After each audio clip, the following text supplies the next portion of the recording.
Hello, tu veux entreprendre, tu veux être libre, travailler pour toi, mais est-ce que ça suffit pour réussir? Beaucoup d'entrepreneuses débutantes se lancent avec une idée et une motivation énormes, mais très vite, elles réalisent que ça ne suffit pas. Et là, c'est la galère. Elles s'éparpillent, elles doutent, elles stagnent et certaines finissent par abandonner.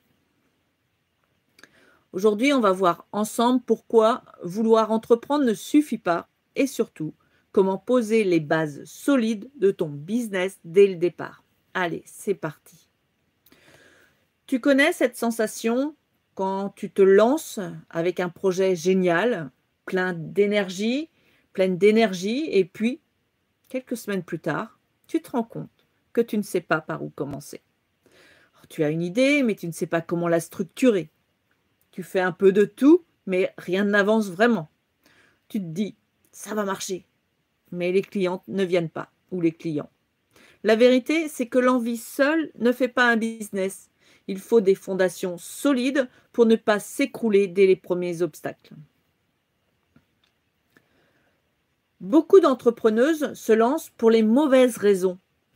Je veux être libre, je veux gagner de l'argent, je veux être mon propre patron.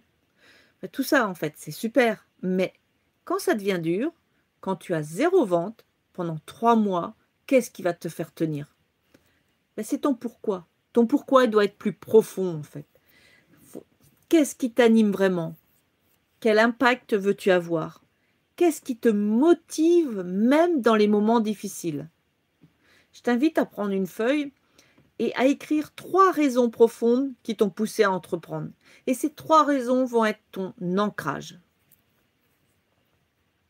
Avoir une idée, c'est bien, mais ce n'est pas en fait un business. Regarde autour de toi. Des milliers de personnes ont des idées tous les jours. Ce qui fait la différence, c'est celles qui passent à l'action et structurent leur projet.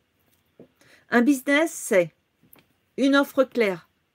Que proposes-tu et à qui? C'est un positionnement précis.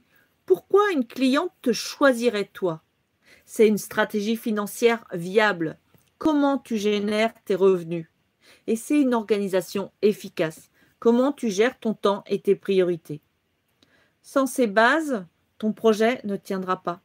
Si tu veux aller plus loin, j'ai écrit un article premium qui détaille comment structurer ton projet et éviter les erreurs des débutantes. Je te mettrai le lien dans la légende de cette vidéo ou de ce podcast. Alors tu peux avoir l'offre la plus géniale du monde, mais si personne ne sait qu'elle existe, personne n'achètera. Beaucoup d'entrepreneuses pensent que si c'est bien, ça vendra tout seul. C'est pas tout à fait comme ça que ça se passe. Parce qu'il faut que tu parles de ton business, il faut créer du contenu pour te rendre visible, il faut oser vendre et mettre en avant ton offre. Donc là, je t'invite à mettre cette vidéo en pause ou ce podcast en pause et de noter 3 actions que tu pourrais faire cette semaine pour te rendre plus visible. Un business qui ne génère pas de revenus, en fait, c'est un hobby. Donc, beaucoup d'entrepreneuses ont peur de parler d'argent. Mais sans stratégie financière, ton projet ne tiendra pas.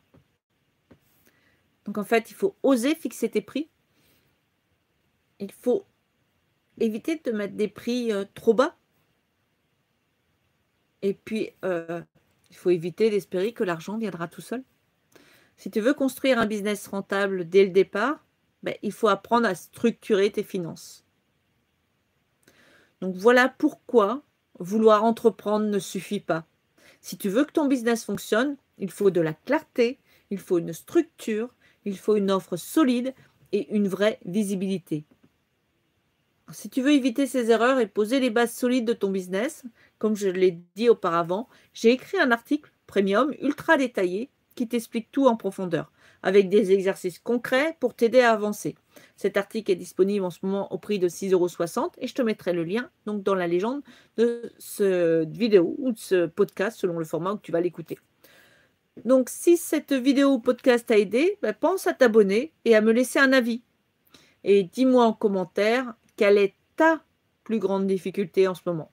Donc, je te dis à très vite pour un prochain épisode. Là-dessus, je te souhaite une excellente fin de journée dans la joie et la bonne humeur. Et je te dis à bientôt. Bye bye.